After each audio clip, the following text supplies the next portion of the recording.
Hey everyone. Hey everyone, welcome to another episode of Darshan Talks. I am your host, Darshan Kulkarni. It's my mission to help patients trust the products they depend on. And as part of that, a huge component of that is having the employees who work on those products actually like where they work and trust the people they work with. So today's going to be a conversation about workplace trust.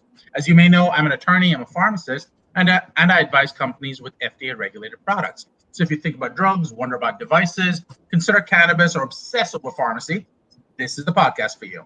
I should specify I'm an attorney, so this is not clinical. This is not legal advice. This is not clinical advice. This is not construction advice. So if you need advice on any of those things, reach out to the appropriate professional.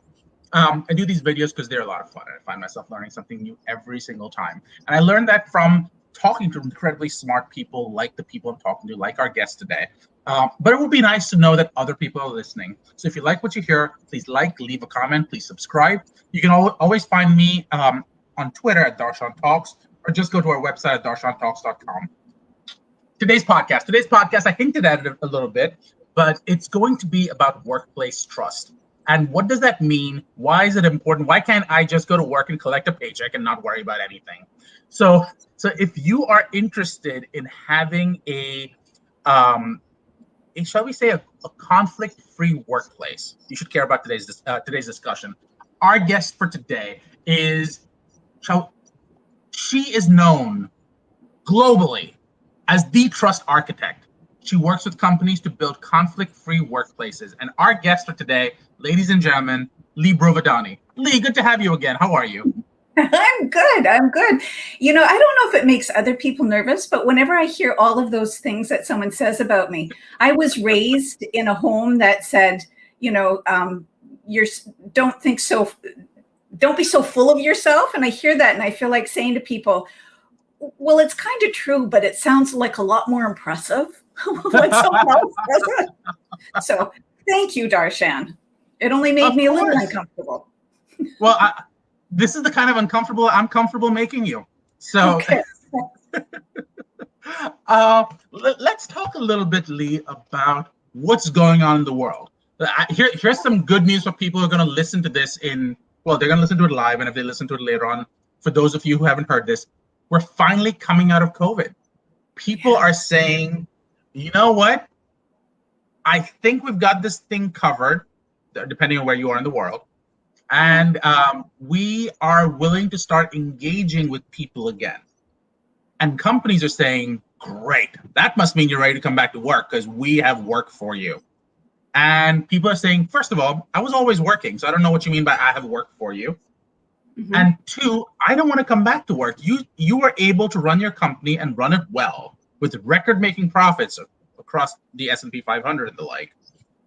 Why do I need to come back to work? Why do I need to increase my costs, change everything that I do because I need to show up at a random place of work? So here's my first question. How should employers deal with this breakdown between employees and employers as to whether they should come back to work? Is there a trust issue that they don't trust each other and that this need isn't necessary anymore? Is it a stylistic thing or is it something else? Well, I don't think it's it's one or the other. I think it's a bit of a combination of all of them. And I've talked to a number of leaders and I've talked to employees, and there is communication that's going on. So that's really good. One of the top leaders that I spoke to said that most employees and employers feel that they're going to have a hybrid workplace. So people are going to be able to continue working from home for part of the week, but they are going to be going into the office for part of the week. And from two different perspectives. So from an employee's perspective, it's great that you can stay at home, and especially for a lot of women, if they could continue doing their work. I used to speak to women who said that 50% of their income went towards childcare. Right. So working from home has increased their salary by that much, just with the fact that they could stay at home and they didn't have to pay for the expense of childcare. Now, it also complicated things a lot more, because if you're supposed to be on working for 8 hours, but you also have to change diapers, cook a meal, do the laundry and everything else, you can see that there's a conflict here. Yeah. But the amount of work that is getting done should be what employers are most concerned with. So if it is done, does it have to be done between the hours of 8 and 5? And for some businesses, yes, that's true. I have spoken at a lot of call centers, and if they're getting inbound calls, they need to have people on the line during those times. Right. But if there's other things that are task oriented and you have to get the X, Y, Z done, then does it matter if it's between 8 and 5 or if it's between 12 and 8? So it really depends on the business. So that's one issue. The other one is, for employees, you have to look at the fact that so much of getting promoted doesn't happen just around the work that you're doing. It happens around the interactions that you have with people in the hallway. Right. So you may not have access to the top leaders in the company when you're working from home. But when you're working in a bricks and mortar building, those interactions that you have are really important. They see the work that you're doing more than they would. They might get the results, especially if you're in a sales position. It's a lot easier. They can look at it. But in a bricks and mortar building, you're walking down the hallway and all of a sudden you run into someone and it happens to be one of the top leaders, and you have a conversation. And a lot of that is where you're going to have the opportunity to have the conversations that help promote you in the business. So if you're happy doing what you're doing and you don't want to change that at all, you don't care about promotion, you just want to have the salary and be done with it, then yeah, the working from home works really well. So like anything, it's complicated. So you have to ask yourself all those questions. So let's explore that a little bit, though. What I'm hearing you say is this idea that employers are in many. So we'll address employers first and then go to employees. Okay.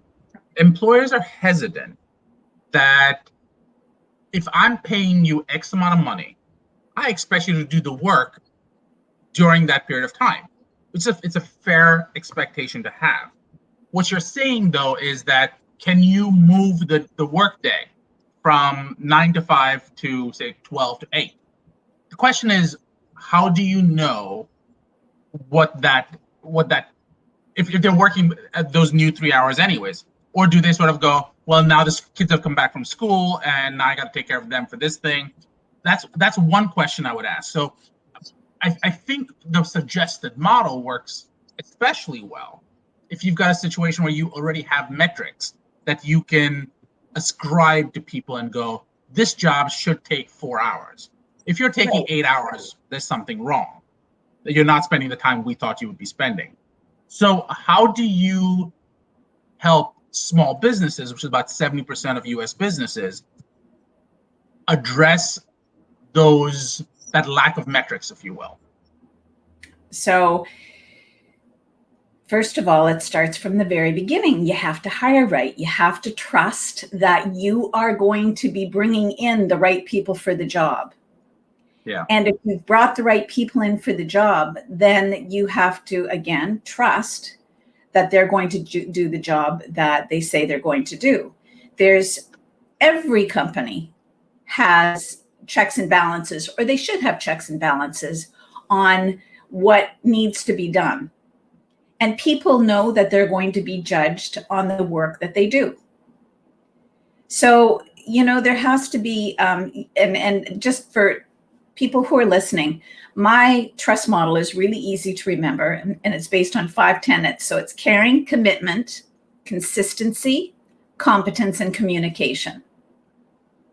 So even though people are working from home, you have to be able to show them that you care about them. And so check in and make sure that their mental health is good. One of the things that I have seen with so many people, and I've felt it myself, is that man, this was hard at times, where you felt like you were disconnected from people, and fear had a bit of a play in your brain, and you weren't quite sure what was happening. So having someone call in and saying, how are you doing? What are you doing? And sending out those little things. Like the company my husband worked for, they sent out little packages when they had big meetings, and he'd open it up and there would be like silly things like hats and things and popcorn and something that they could have during the meeting. And it was just a little example to show that they saw them as individuals and not just as the job that they were doing. So if you're only seeing the people who work for you as a cog that gets things done, that has a big effect on whether they trust you, because I might trust that you're going to keep me employed as long as I'm valuable to you. But if I have a problem, is the employer going to hang in there with me? Yeah. So caring is a big part of it. And how do you show your people that you care? One of the things that I know too is, like, I want to ask the people who are listening, do you trust everybody you work with? Probably not. And if you don't, like, why? And does everybody trust you? So, if you can't answer that question, like, oh yeah, absolutely. I don't know very many people who can. We'll put up the information later. You can give me a call, and really there is no obligation. I'll give you 1 hour of my time, and I'll listen and give you some advice on what you can do to build the trust. So we can do that. But so there's, Before you continue, what is the number they'd call you to reach out to you? So they go to my website, which is leabrovedani.com. And Lea is spelled Lea. I know, just to be confusing. It sounds like it should be spelled. So Lea is Lea, and Brovedani is Brovedani. So you can see my name. It's at the bottom of the screen, right? On the left-hand side. So go to leabrovedani.com and go to go to contact, and my calendar will show up, and you can just pick an hour. And, I love it because I don't have to worry about keeping track of it. Yeah. Software does it for me. So caring is the first one. Commitment. How committed are you to the job, to the company, and to what you're supposed to be getting done? And the company is going to measure you on that commitment. And what is the company's commitment to you? Correct. You should know what it is. So consistency. And that's where a lot of times I see trust getting kind of mixed up, is consistency shows up in how people are, what they're saying and what they're doing. So they should match. If I say I'm going to show up at noon for you, Darshan, and then I show up at 20 minutes later, that's a consistency issue. And I would think you might not have me on the show again. So you trust that people will show up consistently. What they say and what they do will match.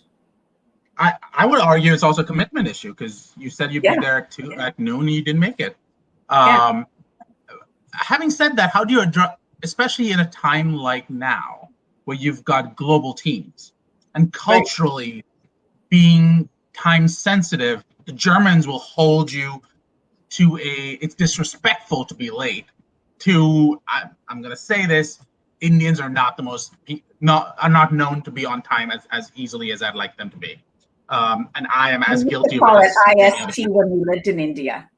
Exactly. Indian stretchable time. For those who don't know, it's Indian Standard Time. Yeah.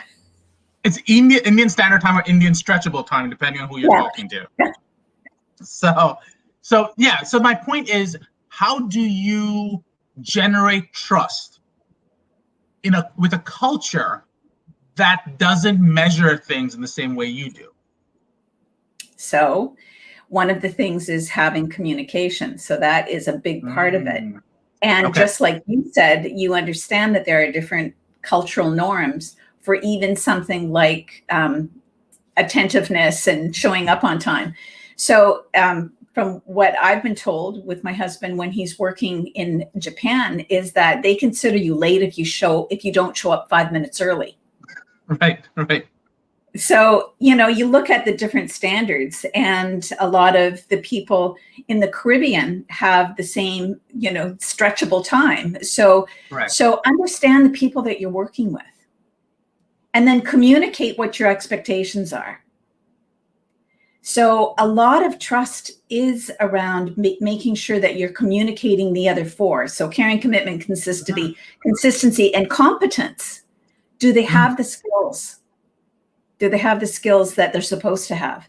And a lot of times we trust people who have those skills, but from my perspective, one of the easiest things to improve with trust. Yeah. If competence is lacking, then if they have the will, then you can train them. If they're committed and they're willing to go that extra mile, you can train them so that competence can be learned. So it depends what the position is as well. So what I'm hearing you say is this idea that yes, you have 5 components of your trust ladder, if you will, for lack of a better term, Right. but sort of components. But it sounds like the highest rung of that ladder is communication, because the rest of them need to fall into line, because communication can address a lot of those concerns that you may have had, because there might be cultural differences or something else. And for lack of a better term, competence is the lowest one, not because it's not important, but because it can be learned. Is that fair, or am I sort of adding more to it than's probably fair? From like, I like to do a lot of research, and from a research perspective, I haven't studied it, so I can't see which one weighs heavier.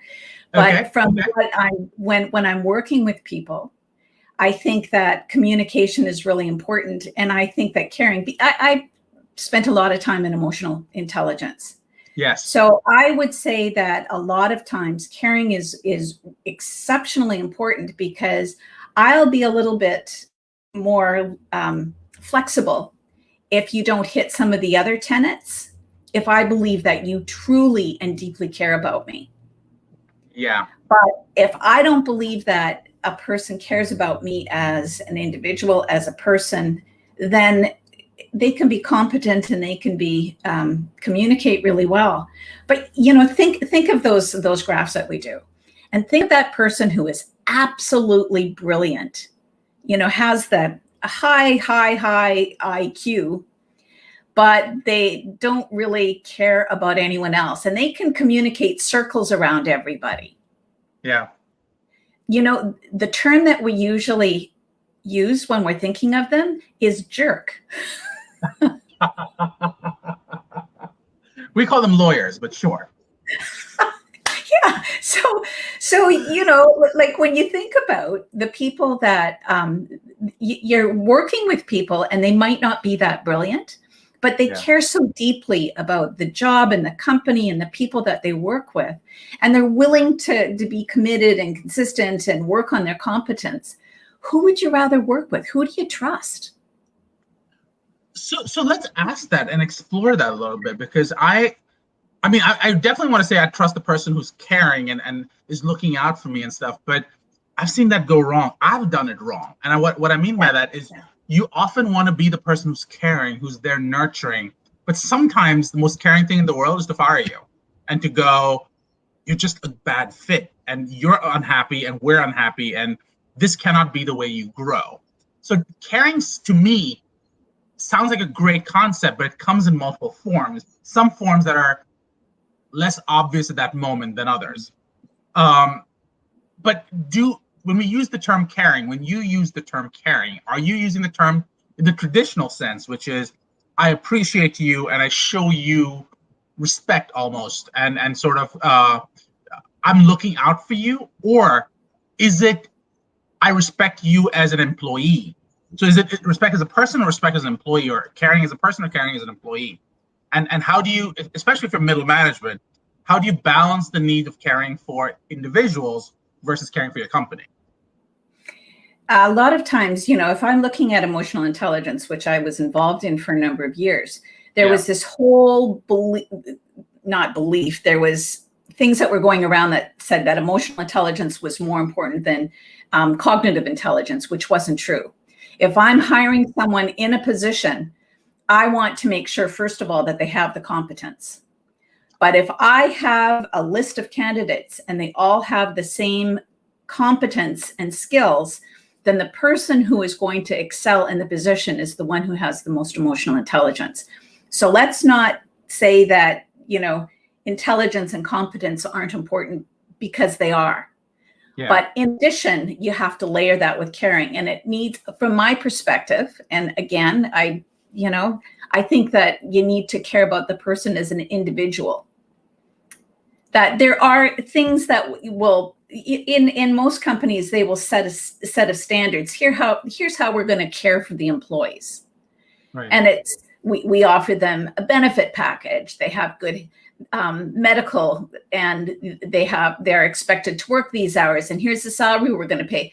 Those are all, they might show up in caring, but they're standard for every employee. Right.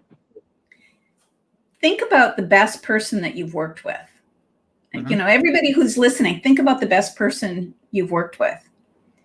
Is it because they gave you good benefits? No.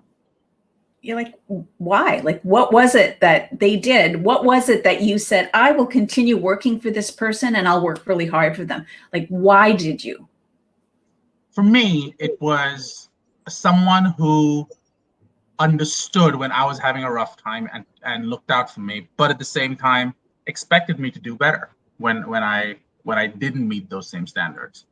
So someone, what I refer to as the tyranny of low expectations, and someone who basically said, that. Okay, that's to write it down for people. The tyranny of low expectations. Oh, I like that. Anyway. So to me, when someone says, there are two ways to show caring, right? There's one way which basically goes, oh, you're going through a rough time. You don't have to do anything. It's okay. We got you. And then there's someone going, I know you're going through a rough time. I hear you, but you're better than this. Work at it. Mm-hmm. And you just go, yeah, I'm going to get better because yes, this part of me is completely failing, but these other parts of me can still continue to shine. And to me, that tyranny of low expectations is the part I worry about the most. So I've never heard that expression before. I would say that it's how you express caring. It doesn't mean that you don't have expectations of a person, and it doesn't mean that you let them get away with everything. I think sometimes you get to know the person and you're able to empathize and have a conversation with them and help them to be better than they believe that they could be. So it's how we define caring. Yeah. So we talk about caring. We talk about COVID and coming out of the workplace.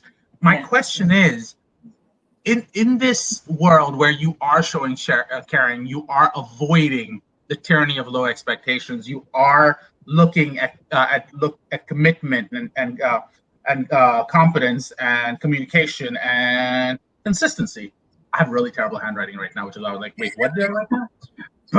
But when you're looking at each of these, how do you enable people to have that upward trajectory in their careers?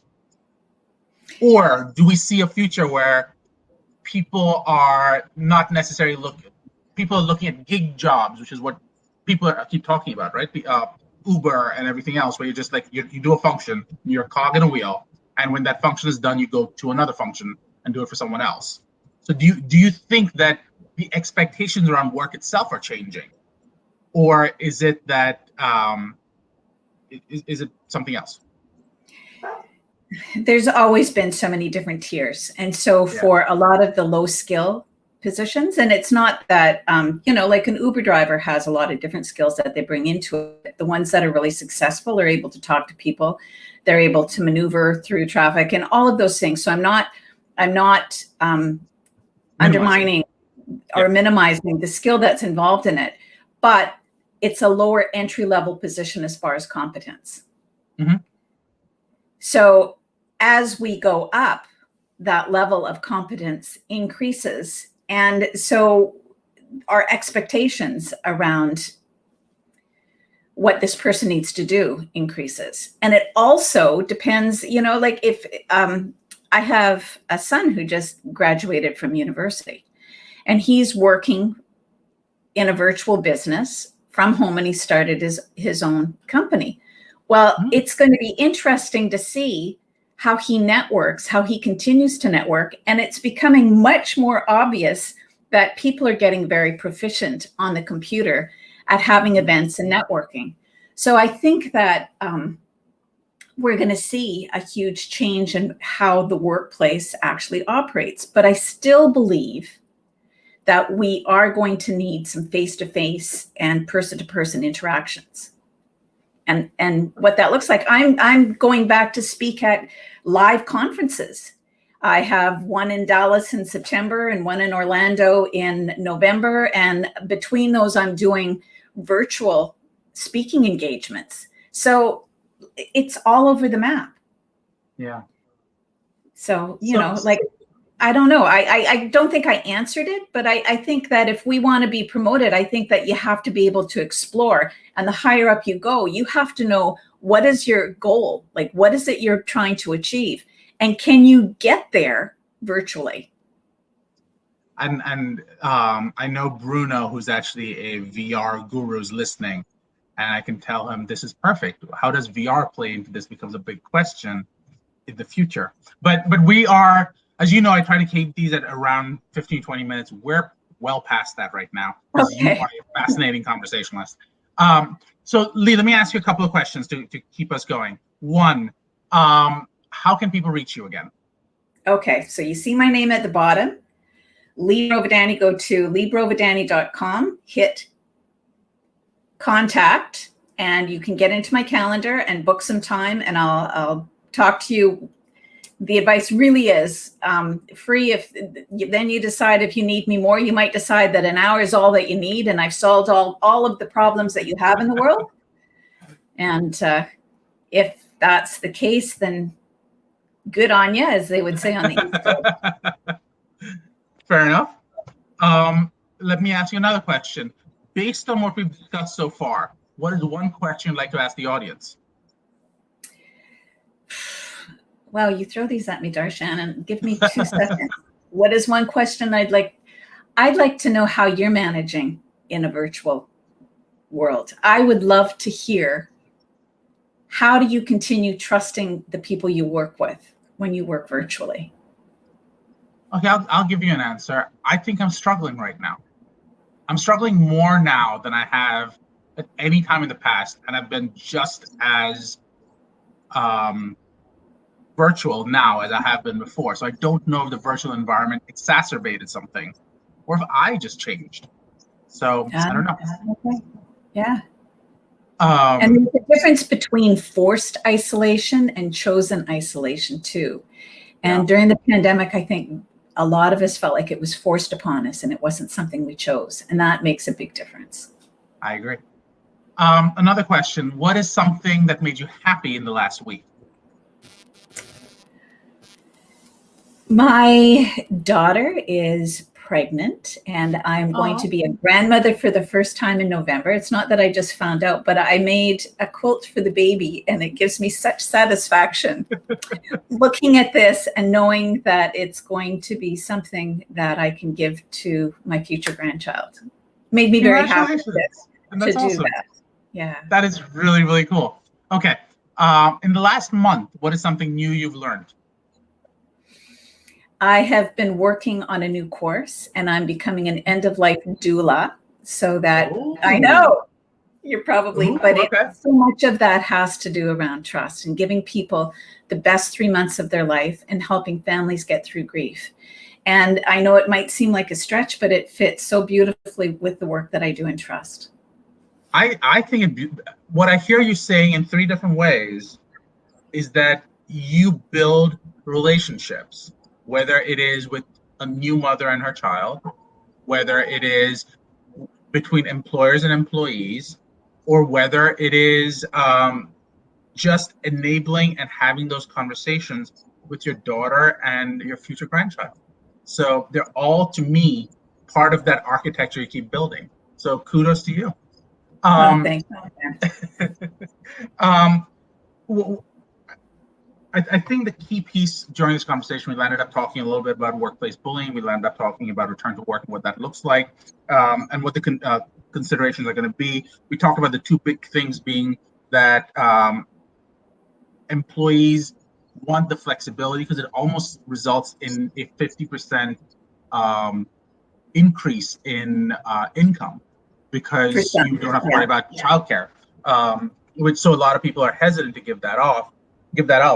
And then, but the downside of that is you might be stuck where you are, and promotions may not be possible, and what the implications of that. We also discussed your 5-step 5-step trust program, if you will, which gets into caring, commitment, consistency, confidence. Yeah. I'm sorry, the five pillars of trust. Tenets of trust. There you go. The 5 tenets of trust: caring, commitment, consistency, confidence, and communication. Did I miss anything? Nope. Perfect. That was great. And Lee, again, just to remind people, how can they reach you again? LeaBrovedani.com. Go to contact, and you'll actually see a phone number. So if you want to call me and have a conversation, that's cool too. But you can fill out a time slot, and we'll arrange a time for a conversation. That sounds awesome. And you can find me on Twitter at Darshan Talks, or just go to our website at darshantalks.com. Lee, this was awesome. Thank you so much. Thank you, Darshan. It's always fun. Pleasure. Okay.